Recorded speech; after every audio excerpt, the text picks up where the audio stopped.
সুন্দর করে একটু পানি দিয়ে মাংসটাকে কষিয়ে নেব। যখন কষানো শেষ হবে, এই দেখুন মাটির নিচের আলু, আমি জানি এটা অনেকেই চেনেন, এটা মাটির নিচে হয়, উপরে যে লতার মতো হয়, এইটাই সেই আলুটা।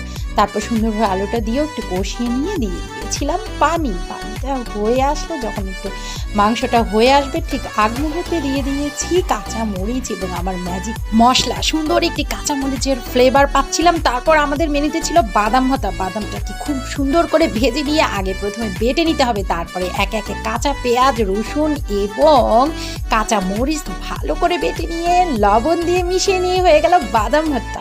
আজকের রেসিপিটা কিন্তু আমার অনেক ফেভারিট ছিল। কার কেমন লাগলো অবশ্যই জানাবেন। Thank you so much. আজকের মতো টাটা, বাই বাই।